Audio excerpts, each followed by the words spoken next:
want to start by sharing my deepest gratitude for everyone out there who has supported our mission to turn pain into purpose through our experiences of injustice in the United States family law systems. My name is Lily Landakusik. I'm a licensed marriage and family therapist. I'm a business owner of a large counseling agency that I founded about 26 years ago. And above everything, I'm a mother. And I'm an advocate, not by choice. And I'm also a survivor of childhood and family trauma and severe injustice in the United States family law systems. And I want to share about why we're doing this documentary, the mission and purpose, and why this message is so urgent right now. And the story came about from my own case. I had seen other cases, but until you walk through the walls of any courthouse in America in family court and you've been a victim of abuse, you have no idea what these people are going through. So after I found myself in a high conflict family law case, I followed the process. I was in complete shock. And after years of feeling like you're in a meat grinder and just being told to follow illogical recommendations that are based on protecting your children from outsiders who've never met your children, and then seeing a cascade of your family falling apart and your ability to protect your own children being ripped away from you. And so this urgent message is so important right now because at this moment, there are millions of children that are not able to access a safe and loving parent who can protect them. And in these cases, there is the influence of the family law system, which has failed its oath to do no harm. The mission and purpose of the documentary is to bring prevention and awareness information to prevent even one more child, let alone 22 million that are experiencing abuse, trauma, and injustice every year in the family court systems. The time for change is now, and as parents, we have the power to change it. We are a mass amount of dedicated and safe parents who have made a commitment to stand up for our own children, and we've witnessed firsthand the injustice, the tragedies, the permanent damages, and then going to a court system that has failed family after family, child after child.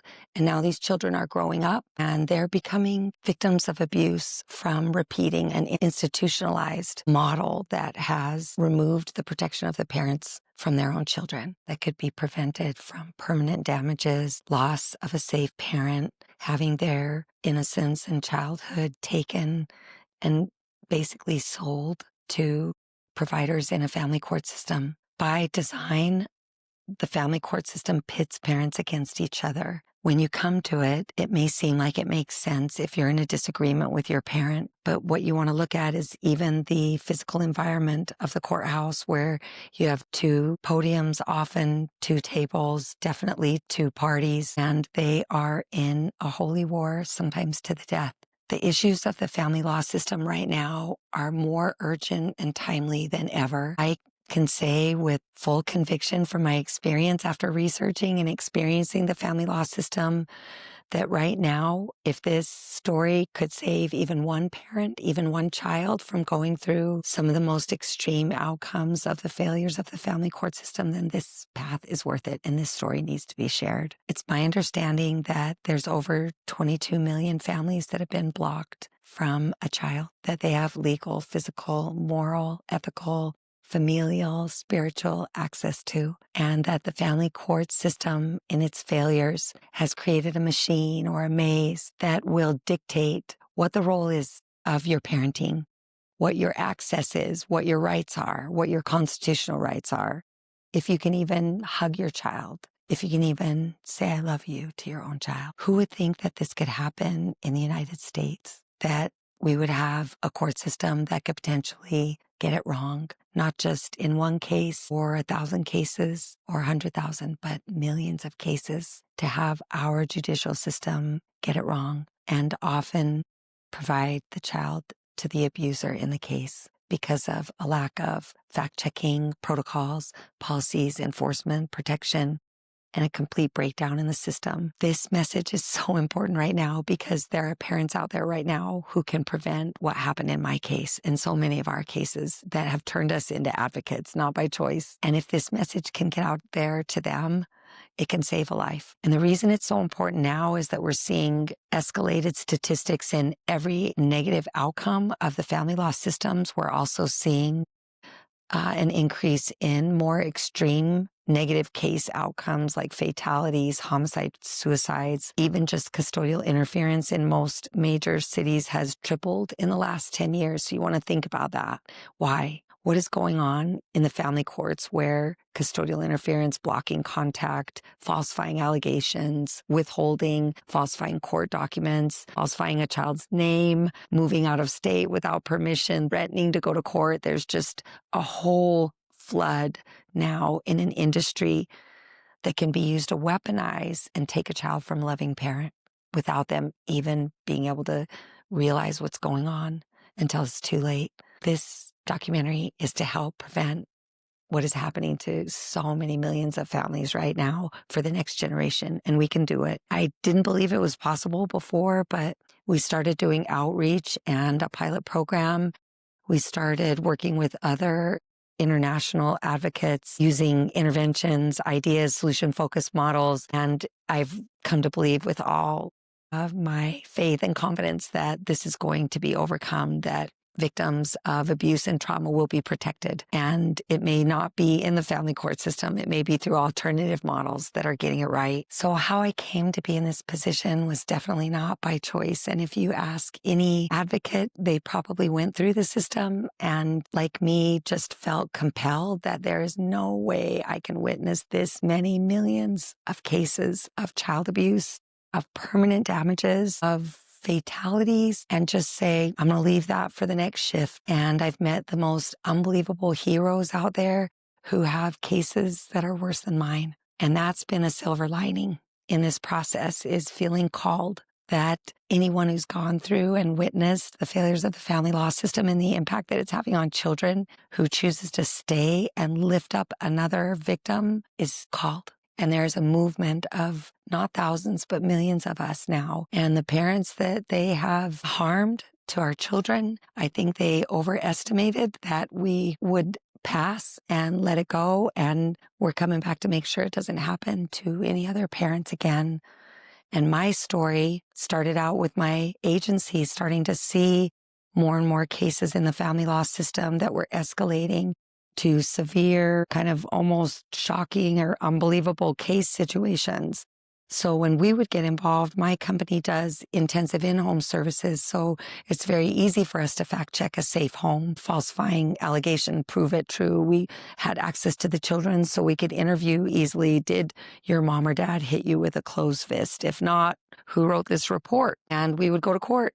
And there was a very unified process. And then in the last few years, especially, I've seen an increase of just a breakdown of the complete family law systems, where there's a huge for-profit arena of therapists, lawyers. We can go on guardian ad litems, special masters, parent coordinators, custody evaluators, a whole industry that has kind of come on and made money off conflict trauma without, in my opinion, solving it or looking at the root problem. Where is it coming from? Allowing conflict to go on and on and on, and then write a report about it without doing mandated reporting. So from my agency, where we specialized in family services, in-home services, and I've even won awards for innovation in national mental health prevention programming, I came out of the family law system saying this is opposite of everything that we are trained in: family development, family and child protection, family and child laws, and the protection of those laws and processes. And I just got really shocked by it in a few cases that I had. And then it really woke me up when I found myself in a family law case. I think one of the most important messages that we want to share with victims, outside of saying that you're not alone, how many times those of us who have been in the family law system need to know, not from a police officer who's saying you're going to be okay, or an attorney that says it's just one more hearing or we'll do an appeal, but from someone who's walked in the footsteps of having your child taken, having people tell you there's nothing you can do, trust the system, don't go get your child back. Instead, go get $10,000 for an attorney. Those of us who've gone through it are here to tell you you're not alone. And I think there is just a huge wave of momentum coming in change that is so inspiring. I can feel it, and it gives me a faith not to give up because I can see how much change has already happened. There's changes happening with legislation. We're so grateful for advocates like Robert Garza, who's advocating 8 bills that could create just universal prevention for victims of family court abuse by stopping it, holding accountability, holding judicial accountability, cameras in courtrooms, 3 strikes. There's a lot of laws that can be put into every state that he has created that are already happening. So you can see this movement from legislation. There's programs that are therapy, trauma-informed, that are starting to create assessments, early intervention, free and therapeutic programs that could be used through insurance that can look at preventative parenting plans, preventative and trauma-informed parent time schedules. So many resources that are coming up that I know if I would have had, I wouldn't have lost my daughter. So I want to talk a little bit about that for every person out there who's watching this that has lost your access to your child or children, that there is something connecting all of us. There is something that we have that no one can understand. Maybe those who've lost a child to death, which I want to say I can't imagine. But in the family court system, it's a repeated death, and there's not an ability to grieve because there's never closure. You know that your child's alive, but you can't access them. Or if you do, you're going to be in jail, or you're going to have $100,000, you're going to lose your license, or you're going to be, completely destroyed to the point you may break down and not recover. And we've seen that. And there is a pause, to acknowledge so many of the victims that did not come out of the meat grinder, the silver bullet, the maze. And what are we all told? Get an attorney. You have to get a lawyer. There's nothing we can do, from the police, from DCFS or CPS, from the school when we try to pick up our child and they're not there. They've been taken. They've been moved to another school. We don't know where. There's nothing anybody can do. You have to get an attorney. Why? Who said that? Where did that come from? In what world is an attorney the one gatekeeper for accessing your child? So in my case, it was a really shocking awakening to find that the system is not in any way, shape, or form what I believed it to be. Of course, I would think these people have gone to years of legal, ethical, philosophical, moral education, that they have gone through such accomplishments that their credibility would be impeccable.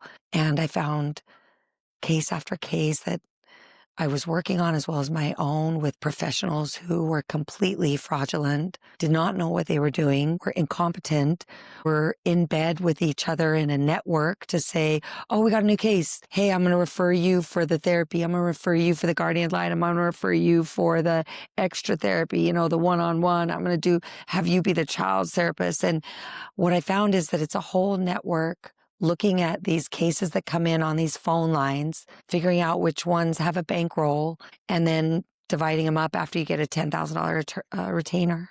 Who can afford that? No parent can get their child out of that maze. We've had cases that we've worked with that are commanders in the military that are extremely accomplished and wealthy, and even have won their court cases where an abuser was found unfit, falsifying, breaking court orders, breaking penal codes, breaking child abuse criteria, like psychologically abusing their child, making their child believe that their mom or dad molested them when they didn't. Why?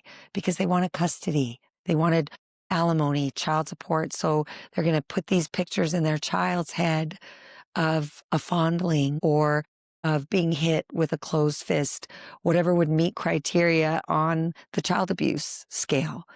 That's what happened. You could have a house that is full of toys and it's a mess and it's the most beautiful parenting example. And in the family court, that would be weaponized as that parent's unstable. Look at the lack of organization, lack of cleaning. Oh, they don't have a nice car. Anything could be used as a weapon in the court. One of the most important things that I really want to share in my story is that if you have injustice from abuse, so you have a co-parenting situation where you're disagreeing, it's escalating, the conflict kind of explodes, you're encouraged to go to court, if you have a case that someone is blocking your access to your child or unsafe with your child, and the court does not assess it accurately and immediately, these cases, in my professional opinion, throw that parent into a state of trauma, a state of shock, a state of fight, flight, fawn, freeze, no sleep, self-medicating, not working, complete fog.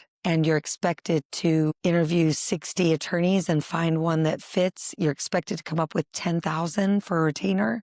You're expected to get into therapy. You're expected to get a guardian ad litem.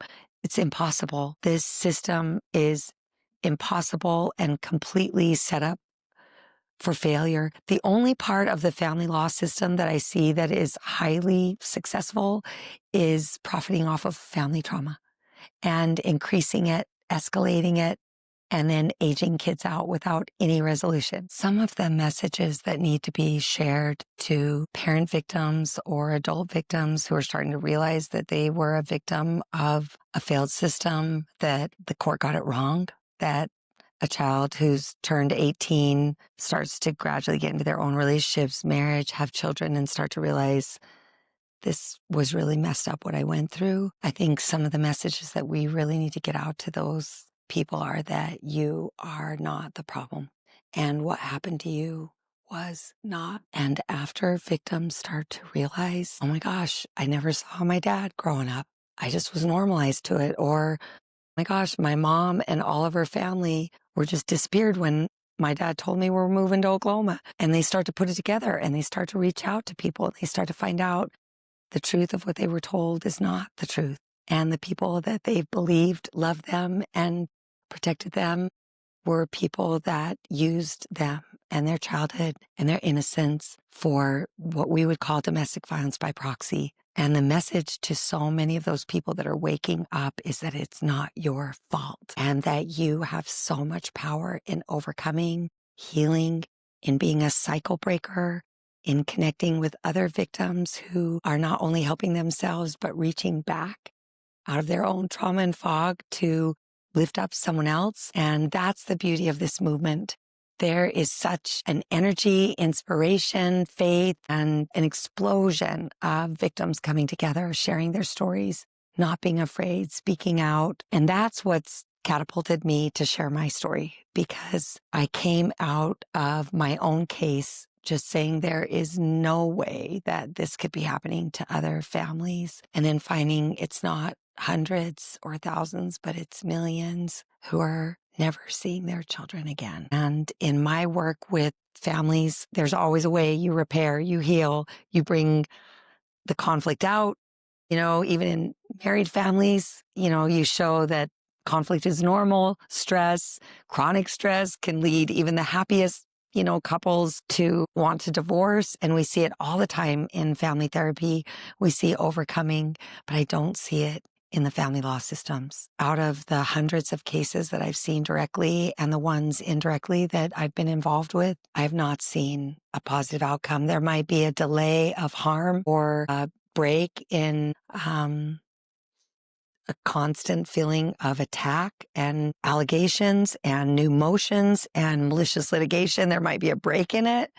But I have not seen cases that are successful in that the court encouraged healing or held an abuser accountable. I've never seen that.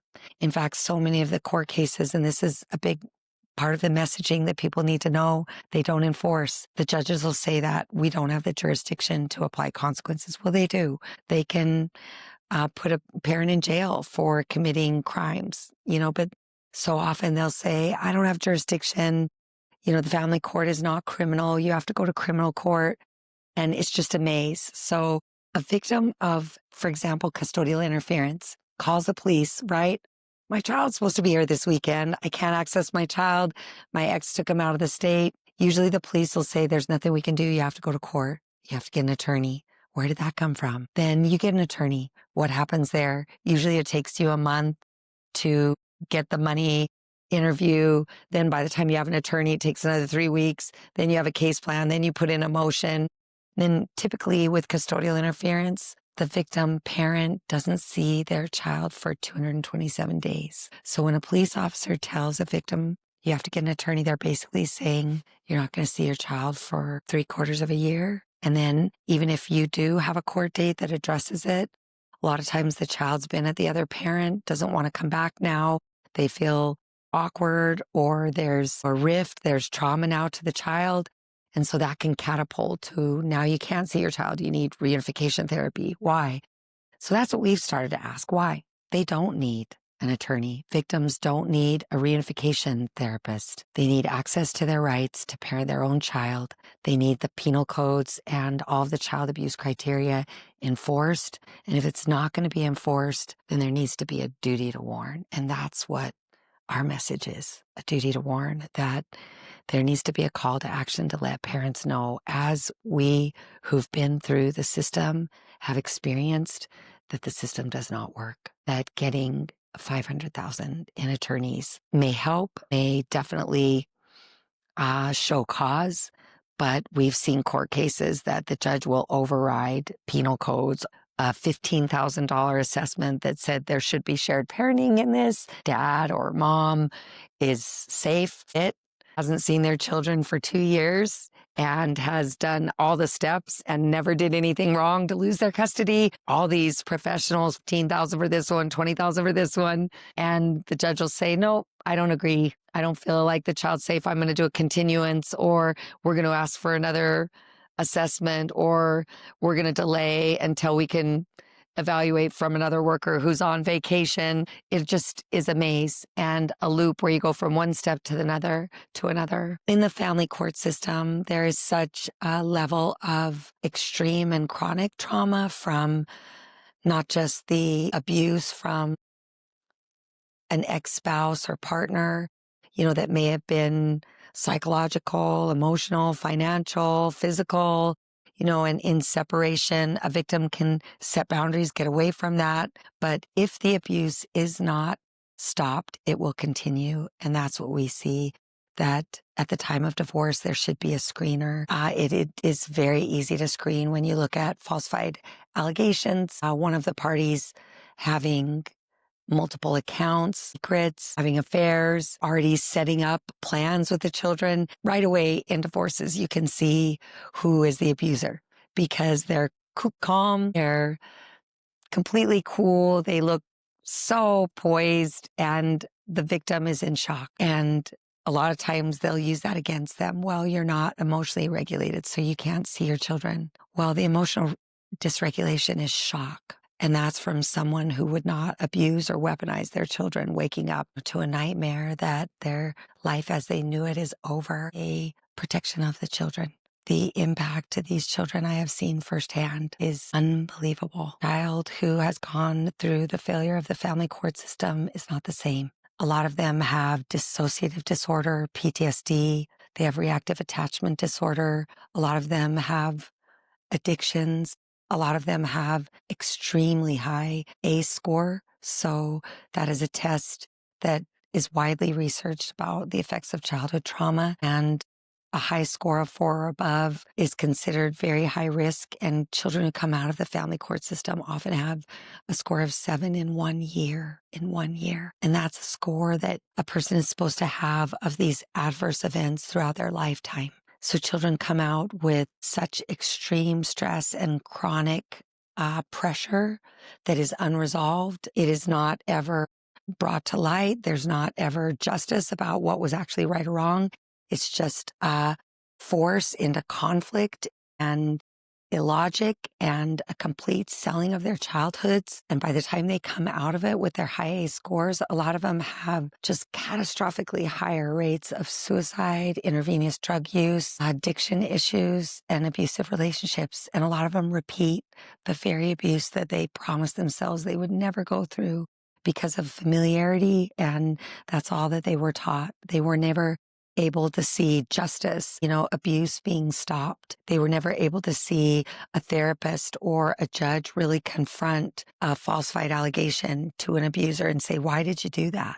Why would you lie about your child's other parent in such graphic and disturbing ways? Why would you do that? And now that you've done that, you've not only abused your child permanently, but you've also shown that you're unstable. I've never seen this in court. I've only seen in court, oh, there's a falsified allegation, we're going to brush it under the rug. Oh, a parent took a child out of state. Well, we're going to brush that under the rug. They'll have to do a motion or petition to modify or writ of assistance or request for immediate relief, but the abuse to kidnap the child, take them out of the country is over, and they're not going to bring the child back. So the court can say we have justice, but in my opinion, all of the abuse gets rewarded. By the time the court is able to even hear the case, the penal codes, it's too late. The child has been with the abuser or in an unsafe, psychologically, abusing environment where they're being taught consistently that the other parent is bad, crazy, unstable, on drugs, unsafe, and a child is just completely absorbed in that one parent's world as if they are kind of in Stockholm syndrome or Munchausen syndrome. A lot of these children are made to be put on a sacrificial kind of platform to say, I'm going to do this to the child if I don't get this. And the court backs off and lets the abuser do it without saying, no, that's the law. One of the most recent things that we learned in standing up for a father, we've done a lot of custodial interference police reports. So often I've been asking them, why don't you enforce? It's in the penal codes. We have the penal code right here. If you do it more than twice in 2 years, it's a felony, but the police will always say it's civil. You have to get an attorney. Everybody knows that who's experienced this. So I started asking them, where did this script come from? All of you say it. It's almost exactly the same. So someone must have trained you on it. Is it a policy? And one officer said, yes, it's policy 2018 in Utah. The police have trained that court orders are not to be enforced, that you refer to the court. So if your child has custodial interference and your co-parent is not bringing the child home, instead of going and getting your child, the police are saying, let your child go and go to court and potentially never see your child again. Think about that. Think about what a failure that one policy and who came up with it. And that's what affected my case. So my case was extremely severe in custodial interference. And I went through 10 years of my ex taking not only my daughter, who was our shared child, but my son, and talking to them both, getting them to meet at other locations. So when I would go to the school, they wouldn't be there. When I would go to their lessons, they wouldn't be there. And I went to the police and they kept telling me I can't go get them. Even my biological son. Then my ex started shooting off falsified allegations against me that I was doing custodial interference. The police believed that I was doing harassment because I was trying to get my children back. Police believed. And by the time I went to court, I had lost my daughter for about 10 months. 10 months. And that just destroyed me. And that's why I want to share these stories is it never should have happened. What happened in my case should have been a custodial interference report, police report, maybe going to contempt, that my co-parent was not following the court orders, but to not see my daughter again. Now it'll be going on 6 years, and I've seen her for about 6 hours. I've done continual efforts to try to see her. I went through a year of texting her every day and found out that Guardian Litem had supported her in blocking my number when she was under 18. My case is a little bit unique, although all of the cases I feel like have some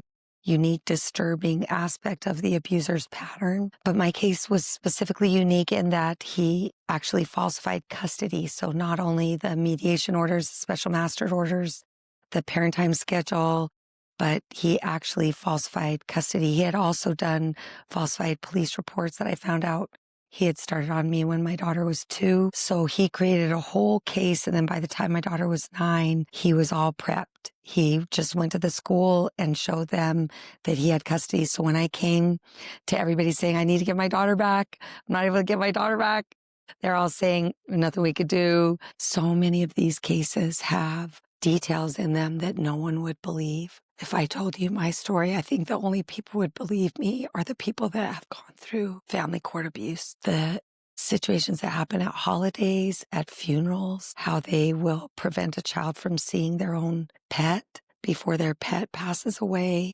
or their grandmother, that they will falsify a narrative so that the child misses a birth of a sibling or a niece, nephew, wedding, that anything that promotes empathy, passion in the child toward their other parent from the abuser's point of view is cut off. And once that's cut off, if a child is severed contact with a safe parent, the damages start immediately, not within a month or a year. They start within a minute. And every day that a safe parent cannot grab their child, hug their child, protect their child, lets the child know that abusers win. In the family law system, abusers win. And the amount of corrupt and narcissist professionals that are in the field that don't follow protocols, that take advantage of victims who are suicidal, that have been through not only their family court case and their current case, but childhood trauma through foster care and having abuse that was unresolved as a child continue, and to see these professionals come in and make money off of these cases is one of the most just windows to evil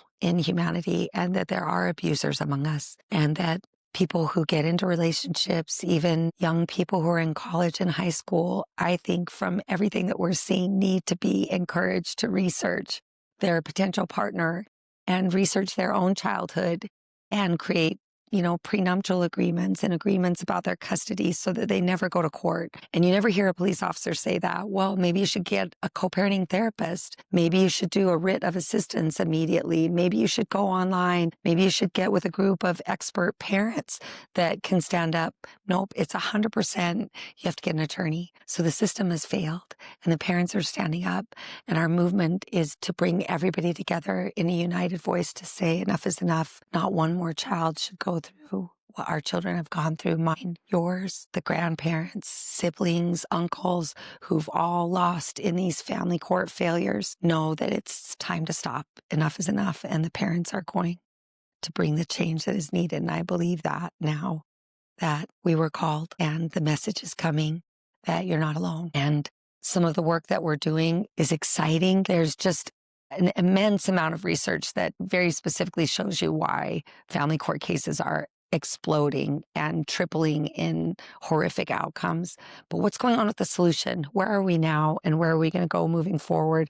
There's so many exciting things happening now with legislation, with innovative trauma-informed prevention programs, in using AI, in victims creating advocacy programs that are complete alternatives from the family law system through mediation, co-parenting, family therapy. And these are some of the programs that we've started with a group and a coalition of professionals and parents that I work with. And we're really excited about those, with a pilot program that can offer all of the online forms that would be needed for court almost for free, and apps that can help walk a victim through what has happened to me, what are the penal codes, what are my rights, what are the forms with the court, without ever calling an attorney. So some of the changes that are happening are so inspiring, and everybody out there who's going through a family court case right now that's failing, you need to know that changes are coming, and to keep asking questions and get aggressive and stand up and just let the people in your court case know that you have the right to see your children.